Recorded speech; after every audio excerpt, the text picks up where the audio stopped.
Reynt var að beita 19 ára sakborning í Þorlákshafnarmálinu þrýstingi til að hann tæki á sig alla sök. Annar sakborningur skildi eftir bréf til hans á meðan þeir voru báðir í einangrun á Hólmsheiði.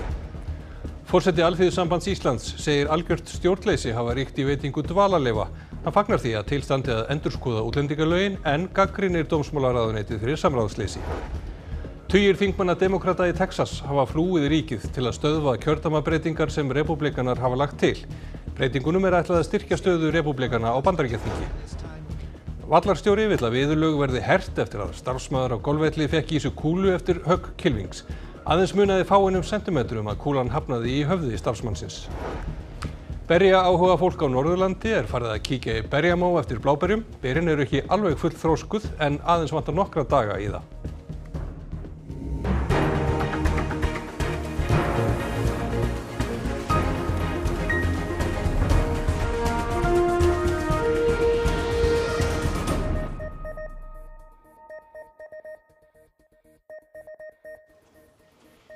Gott kvöld. Þrýst var á 19 ára sakborning í Þorlákshafnarmálinu að taka á sig alla sök og játa að hafa misþyrmt og banað karlmanni í mars. Annar sakborningur reyndi að koma til hans bréfi á meðan þeir voru báðir í einangrun og verjandi hefur þurft að grípa til öryggisráðstafana á heimili sínu. Rannsókn málsins var gríðarlega umfangsmikil og heimildir hermaðagerðar hafi verið að minnstakosti 2 tilraunir til þess að hafa áhrif á hana. 5 eru ákærði í málinu, 3 fyrir manndráp með því að hafa numið karlmann á 70-aldri á brott af heimili hans í Þorlákshöfn, misþyrmt honum og skilið hann síðan eftir utandýra í Gufunesi þannig að hann lést af sárum sínum. 2 mannanna eiga sakaferil að baki en sá þriðji yngsti sakborningurinn, nú 19 ára og á ekki brotaferil að baki. Hin 2 eru ákærð fyrir peningaþvætti og hlutdeild í frelsissviptingu og ráni. Samkvæmt heimildum fréttastofu fannst bréf á útivistarsvæði gæsluvarðhaldsfanga á Hólmsheiði þegar mennirnir 3 voru allir í einangrun. Fréttastofa hefur séð bréfið en þar yngsti sakborningurinn beðinn að taka á sig alla sök. Vísað til ungs aldurs hans og að hann fengi því ekki þungan dóm. Í mesta lagi 1,5 ár eins og segir í bréfinu.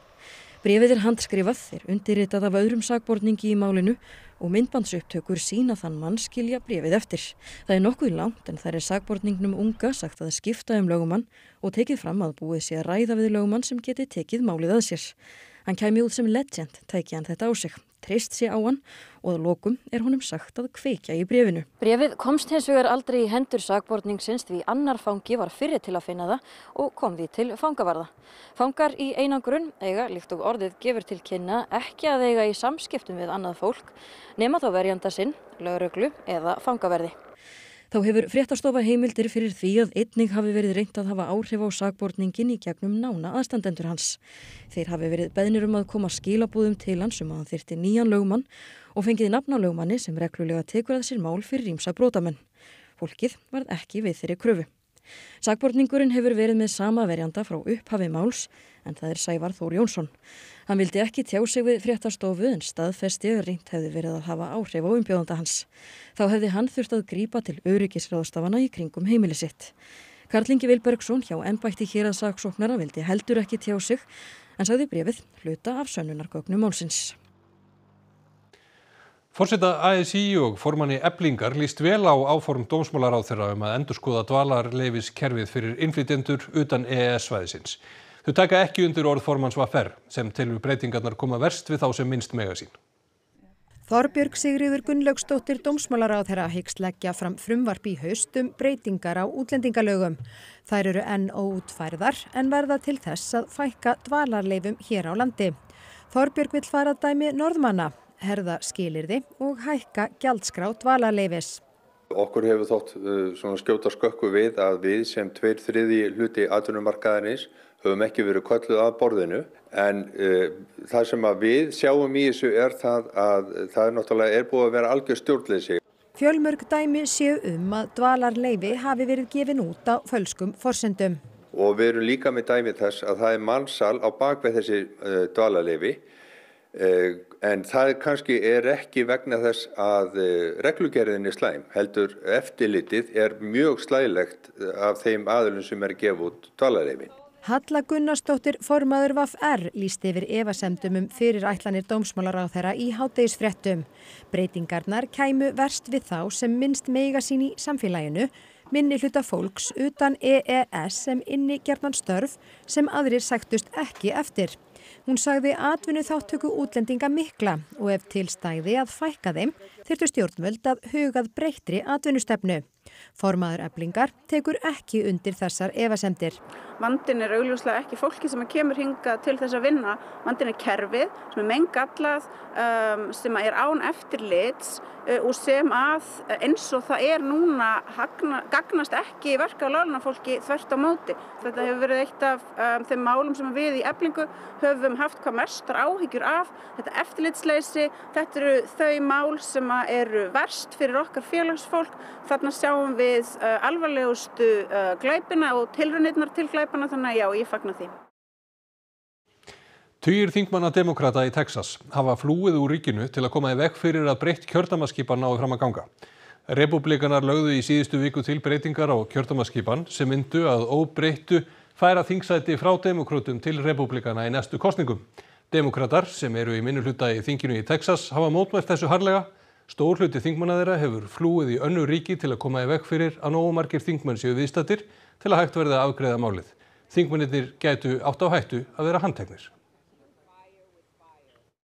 This morning, I met with the leadership of the Texas Department of Public Safety to get a full briefing on their efforts to locate and return the members who are actively trying to thwart the legislature from performing its duties.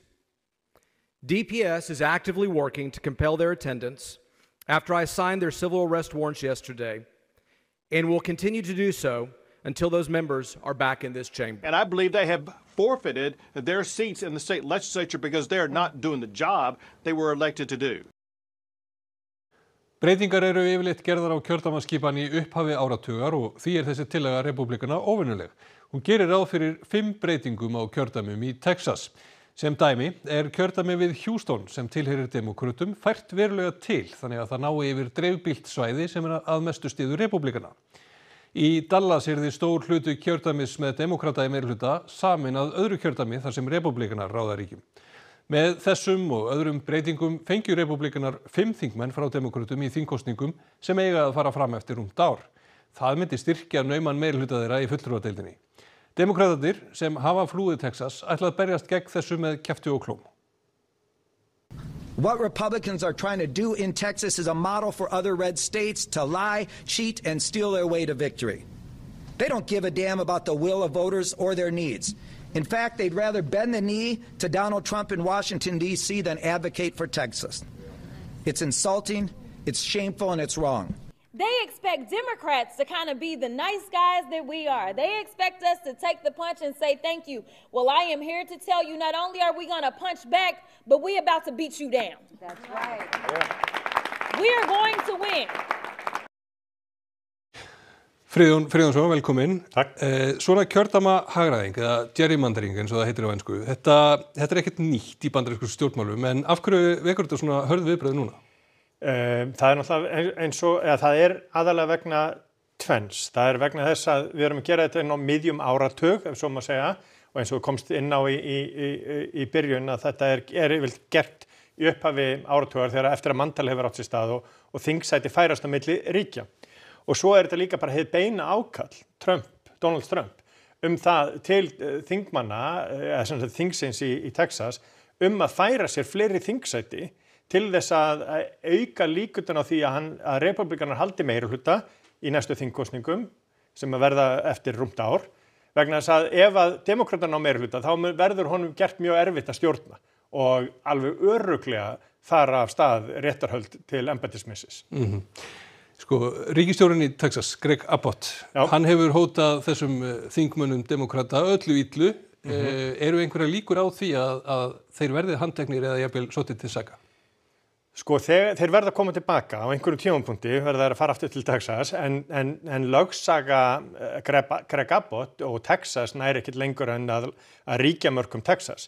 Það vísu einn öldungadeildarþingmaður frá Texas sem hefur beðið alríkislögreglunum að skoða hvort það sé ekki að handtaka þessa þingmenn, en hann í prófkjöri, þannig að það þarf að hafa það líka í huga og mjög erfiðu prófkjöri, þannig að þetta ofboðslega pólitísk spurning, en ég held það verða afleiðingar þegar það koma tilbaka. Hann hótar þeim embættismissi eins og kom fram í fréttinni, en hvað hann nær að gera, það verður tímanlega ljós. Það eru þingkosningar í Bandaríkjunum í nóvember á næsta ári.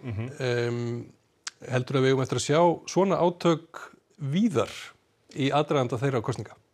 Já, bæði hafa ríkisstjórar New York ríkis og Kaliforníu hótað hefndum ef þetta verður látið standa og þessu verður breytt vegna þess að þar eru demókratar í miklu meirihluta. Önnur ríki líka og J.D. Vance var í Indiana nýverið til þess að ræða við þingi þar að hvort þeir geti gert einhverja breytingar og aukið því að núna meirihluti repúblikana svo naumur og þeir eru undir í öllum könnunum, Trump er undir í öllum könnunum, þannig að þeir eru mjög hræddir. Einmitt það, fylgjumst með því. Nægur tími til stefnu. Takk fyrir komuna. Mannréttindalögfræðingur segir stjórnmálamenn nota ótta í garð minnihlutahópa sér í hag. Hann segir tilfinningar stýra lagasetningu og pólitískum ákvörðunum. Senþórun Ræ, eða Sen eins og hann kallað, dósent í mannréttindalögfræði við Manchester Háskóla og sérhæfir sig í réttindum hinsegin fólks. Sen segir það að alast upp sem hinsegin og með dökkt litarhaft hafi mótað hann mikið. Að mati hán hafa samfélagsmiðlar haft áhrif á bakslag réttindabaráttu. For starters, I think it's disinformation. You know, we are living in a world now where we're saturated with images, with information, but that information isn't always accurate. So it's quite easy to foster conspiracies, lies, assumptions about groups that you've never met or interacted with, and I think that's playing a huge role. Sen segir suma stjórnmálamenn nota ótta gagnvart minnihlutahópum á taktískan hátt og vill vitundavakningu hvernig tilfinningar eru nýttar lagalega, félagslega og pólitískt. I think people are emotional and, if there is an enemy that you feel is threatening yourself, your family, your community or your identity, it's easy to be taken in by that. Sen vill rækta samkennd, forvitni, auka þekkingu og byggja upp réttlátara samfélag. It's not just education, but emotional kind of engagement with one another. And I see that as something we can do in our education system with younger people, but also we need to do it in our politics, in our laws. We need to change systems and processes as well. And hope is something you have to work for every day, and you have to imagine the world, as Angela Davis says, as something you can change and work on that every day. Yfir 100 manns saknað eftir stóra aurskriðu á Indlandi í gær. 4 lík hafa fundist. Skriðan féll niður þröngan dal við Himalaya fjallgarðinn og lenti á þorpinu Darali. Skriðan 15 metra djúp þar sem hún dýpst. Drónar, vinnuvélar og hundar eru meðal annars nýtt við leit að þeim sem saknað Tími monsúnrigninga nú á Indlandi, en loftslagsbreytingar hafa gert að verkum að rigningin meiri en áður og við það verða aurskriðurnar bæði fleiri og stærri. Skoða þarf hvort herða eigi viðurlög eftir að vallarstarfsmaður golfklúbbs Þorlákshafnar varð fyrir kúlu eftir högg kylfings í gær. Vallarstjóri segir svo virðast að vallarstarfsmenn séu ekki jafn ofarlega í virðingastiganum og aðrir. Aðeins munaði fáeinum sentimetrum að kúlan lenti á höfði vallarstarfsmannsins. Ekkert viðvörunarhróp heyrðist og engin tilraun var gerð til að kanna eða spyrja ástand starfsmannsins. Vallarstjóri golfklúbbsins segir atvikið áminningu að þetta sé viðverandi ástand. Hver einasti vallarstarfsmaður geti að öllum líkindum sagt sögu af því að hann hafi fengið golfkúlu í sig eða verið nokkuð nærri því. Það bara virðist vera að hjá allt of mörgum kylfingum séu golfvallarstarfsmenn bara ekki jafn ofarlega í virðingastiganum eins og til dæmis ráshópurinn á undan. Við bíðum eftir þeim en það ítrekkað verið að slá vísvitandi á vallarstarfsmenn. Edvin segir klúbbinn vera staðráðinn í að svona atvik komi ekki fyrir aftur. Þetta sé þó þekkt víðar og hafi lengi verið vandamál.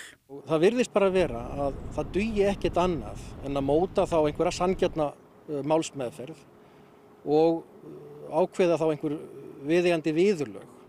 Margoft sé búið að vara fólk við þessu og biðja að það tilengi sér ákveðnar venjur. Gengið sé út frá því að starfsmaðurinn sjálfur ákveði hvenær hann gerir hlé á vinnu sinni og gefi merki að í lagi sé að halda áfram. Skoða verði í samráði við golfsambandið hvernig útfærslan á viðurlögunum eigi að vera. Og það þarf auðvitað gæta þess að málsatvik í hverju máli séu vel skoðuð, þetta sé sanngjarnt, en einhver þurfa viðurlögin að vera, þetta gengur ekki lengur svona. Fjölmenni myndist þess í Hiroshima í Japan í dag að 80 ár eru liðin frá því Bandaríkjamenn vörpuðu kjarnorkusprengju á borgina. Enn leitað að jarðneskum leifum fólks sem fórst í sprengingunni. とにかくすごい光景でしたからね。それはね、いつまで経っても忘れられないですよね。Það var laust eftir klukkan 8 að morgni að staðartíma 7. ágúst 1945 sem Bandaríkjamenn vörpuðu kjarnorkusprengju á Hiroshima. Sprengjan var kölluð Litli drengur og varð 140.000 manns að bana. 74.000 til viðbótar dóu svo 3 dögum síðar þegar samskonar sprengju var varpað á aðra japanska borg, Nagasaki.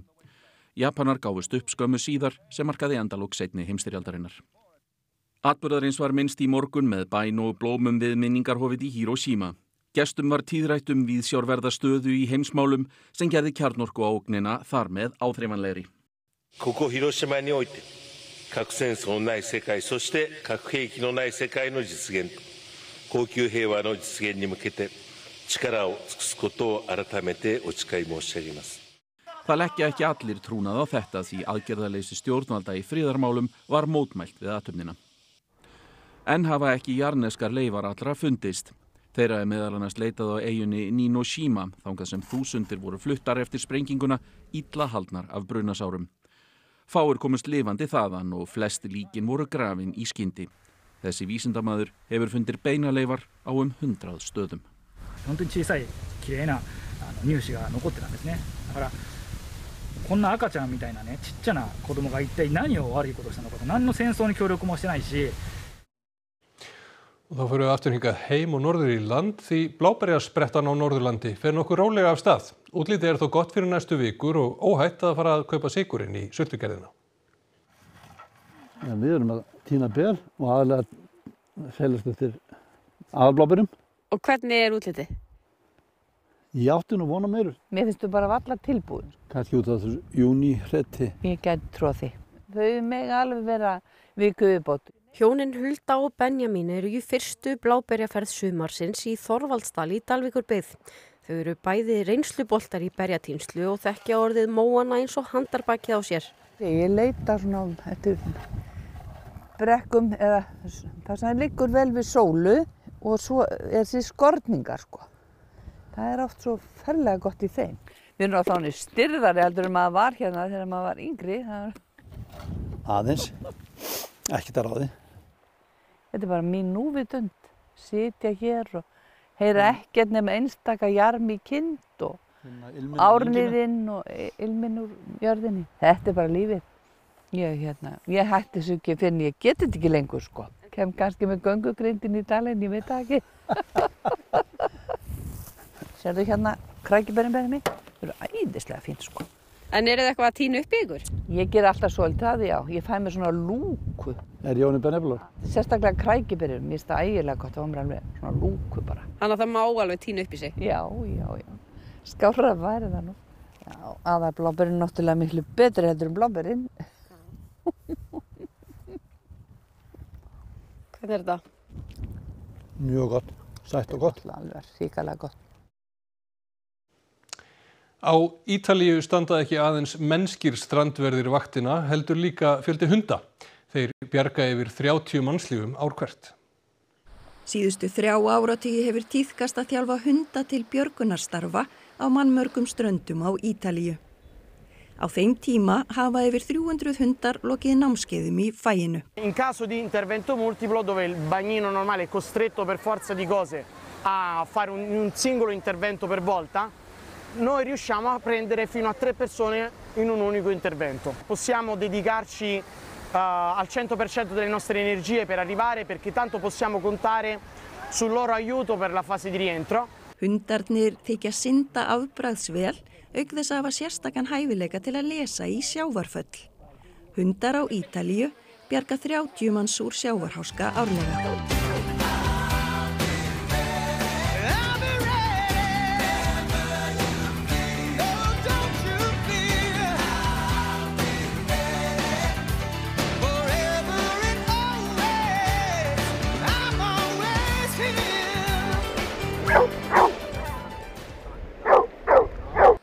Esther, Aira og Nino standa vaktina á ströndinni í bænum Sperlonga. Þeirra helsta hlutverk að bjarga fólki úr háska. Þeir draga líka að sér athygli strandgesta og gefa þannig mennskum kollegum sínum tækifæri til að brýna helstu öryggisreglur fyrir gestum. Proprio sì, bello da vedere. Infatti noi ci siamo fermati apposta. È affascinante, sarebbe bello vederli anche in azione. È bello averli, ci aiutano. Ci aiutano. Og eftir þessar sólarmyndir frá Ítalíu ætlum við að kíkja til veðurs hérna heima. Vindátt verður austlæg það sem eftir lifir dags og viðbúið að rigna muni á köflum í flestum landshlutum, en á morgun verður vindátt smám saman norðlægari þegar líður á daginn. Norðanáttin mun halda velli fram á laugardag og því bjartara veður í kortunum fyrir sunnanvert landið. En við förum nánar yfir veðurhorfurnar að loknum íþróttafréttum. Patrik Pedersen sló í gær markametið í efstu deild karla í fótbolta þegar hann skoraði mörk númer 132 og 133. Hann stefnir nú á metið yfir flest mörk á einu tímabili. HM íslenska hestsins hélt áfram í Sviss í dag. Óhætt að segja að íslenska liðið hafi átt góðan dag. Og við hittum á systkinin Perlusól og Dagbjart sem undirbúa sig fyrir Íslandsmótið í golfi sem hefst á morgun. Þetta og fleira í íþróttum. Og það ætlum við að rifja upp það sem var helst í þessum fréttatíma. Reynt var að beita 19 ára sakborning í Þorlákshafnarmálinu þrýstingi til að hann tæki á sig alla sök. Annar sakborningur skildi eftir bréf til hans og meðan þeir voru báðir í einangrun á Hólmsheiði. Forseti Alþýðusambands Íslands segir algjört stjórnleysi hafa ríkt í veitingu dvalarleyfa. Hann fagnar því að til standi að endurskoða útlendingalögin en gagnrýnir dómsmálaráðuneytið fyrir samráðsleysi. Tugir þingmanna demókrata í Texas hafa flúið ríkið til að stöðva kjördæmabreytingar sem repúblikanar hafa lagt til. Breytingunum er ætlað að styrkja stöðu repúblikana á Bandaríkjaþingi. Vallarstjóri vill að viðurlög verði hert eftir að starfsmaður á golfvelli fekk í sig kúlu eftir högg kylfings. Aðeins munaði fáeinum sentimetrum að kúlan hafnaði í höfði starfsmannsins. Berjaáhuga fólk á Norðurlandi er farið að kíkja í berjamó eftir bláberum. Berin eru ekki alveg full þroskuð en aðeins vantar nokkra daga í það. Næstu fréttir verða sagðar í útvarpinu klukkan 10 og vefurinn ruv.is hann er uppfærður allan sólarhringinn. Þessum fréttatíma er lokið. Verið sæl.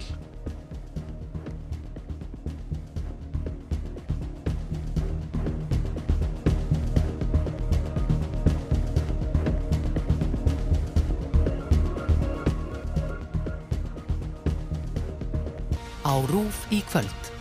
HM íslenska hestsins, samantekt frá HM íslenska hestsins í Sviss.